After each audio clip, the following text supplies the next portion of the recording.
समय इंसान का अपमान करा देता है, और जब समय आया तो मैंने ये जाना कि समय इंसान की पहचान करा देता है, समय इंसान की पहचान करा देता है।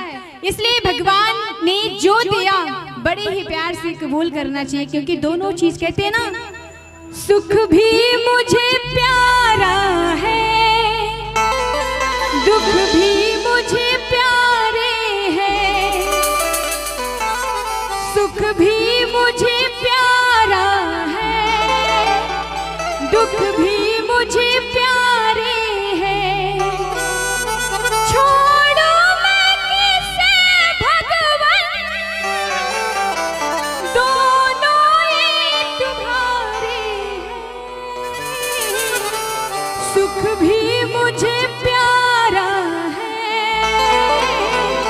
दुख भी मुझे प्यारे हैं। आइए महाभारत की एक सुंदर सी रचना मैं आप लोग के बीच में, यानी जब द्रौपदी चीर हरण की प्यारी सी दास्तान मैं आप लोग को सुनाने जा रही हूँ। कैसे? समय की आंधी रुक नहीं सकती किसी के रोके से, समय की आंधी रुक नहीं सकती किसी के रोके से, धर्म की ज्योति बुझ न सकी तूफान के झोंकों से, उसे क्या कोई मिटाएगा जिसे भगवान बचाएगा, उसे क्या कोई मिटाएगा जिसे भगवान बचाएगा। समय की आंधी रुक नहीं सकती किसी के रोके से, समय की आंधी रुक नहीं सकती किसी के रोके से, धर्म की ज्योति बुझ न सकी तूफान के झोंकों से, उसे क्या कोई मिटाएगा जिसे भगवान बचाएगा, उसे क्या कोई मिटाएगा जिसे भगवान बचाएगा।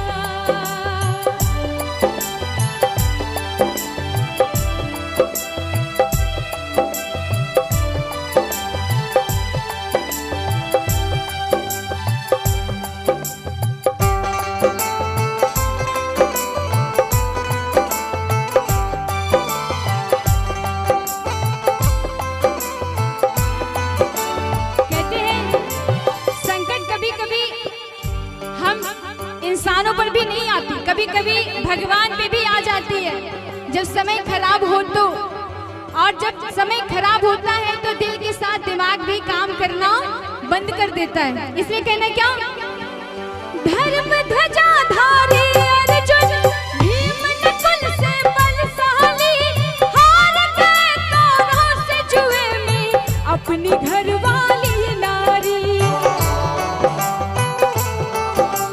धर्म ध्वजा धारी अर्जुन भीम नकुल से बलशाली, हार गए कौरवों से जुए में अपनी घरवाली नारी, अपनी घरवाली नारी। कहते कर्म किया किसी और ने, सजा मिली किसी और को। और जब द्रौपदी को सभा में लाने की बात जब होती है तो द्रौपदी के मुख से क्या, सभा में बैठे हुए तमाम लोग क्या, वो द्रौपदी बिचारी क्या करती, द्रौपदी बिचारी क्या करती, वो द्रौपदी बिचारी क्या करती, द्रौपदी बिचारी क्या करती, जैसे हरण हो गया था मां सीता का धोखे से, जैसे हरण हो गया था मां सीता का धोखे से, धर्म की ज्योति बुझ न सकी तूफान के झोंकों से, उसे क्या कोई मिटाए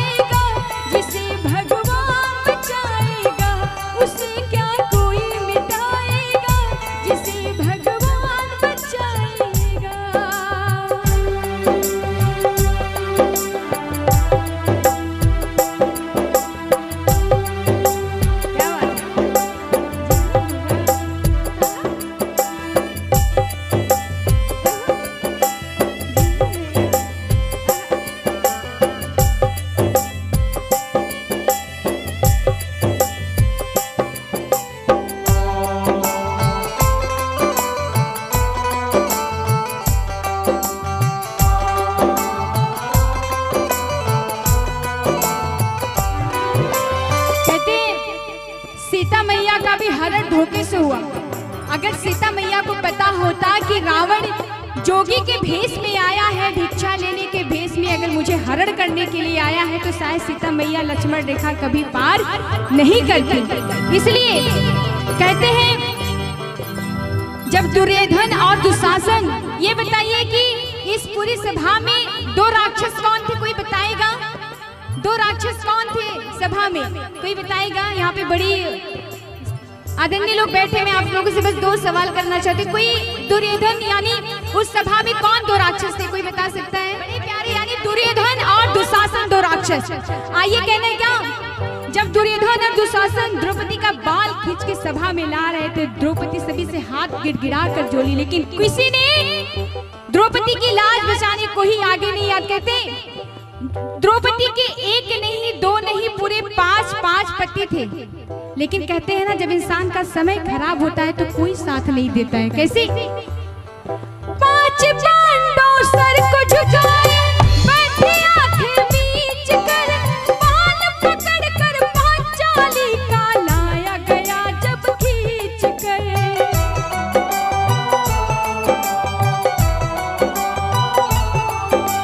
5 पांडव सर को झुकाए, बैठे आंखें मीच कर, बाल पकड़ कर पांचाली का लाया गया जब खींच कर। द्रौपदी सभी से गिड़गिड़ा कर बोल रही है, मेरा इसमें क्या दोष है? सभी विद्वान बैठे हैं, सभी लोगों के हाथ पकड़ रही है, पैर पकड़ रही है कि मुझे बचा लीजिए, मेरी इज्जत बचा लीजिए, लेकिन किसी ने नहीं सुनी। और कहते हैं जब किसी औरत से दिल की हाय निकलती है तो क्या?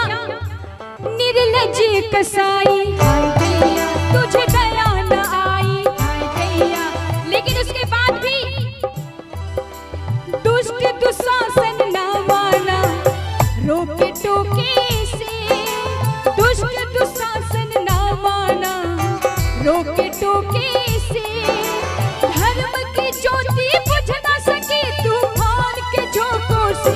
उसे क्या कोई मिटाएगा जिसे भगवान बचाएगा, उसे क्या कोई मिटाएगा जिसे भगवान बचाएगा।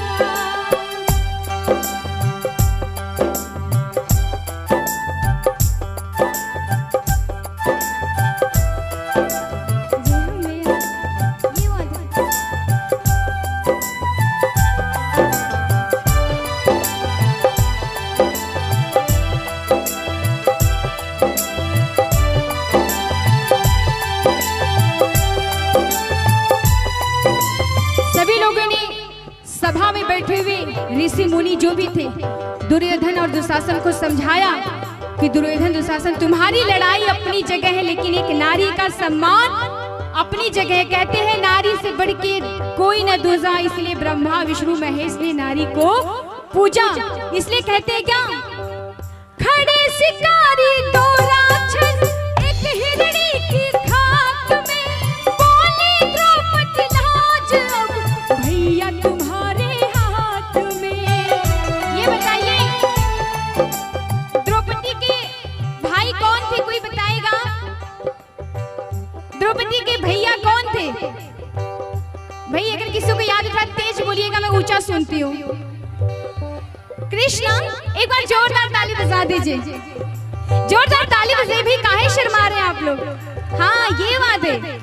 आइए कहते हैं जब सभी से विश्वास उठ गया तो द्रौपदी ने अपने भैया यानी कान्हा जी ने वचन दिया था कि बहन कभी भी तुम्हारी मेरी जरूरत पड़ेगी तो तुम मुझे बुलाना जरूर।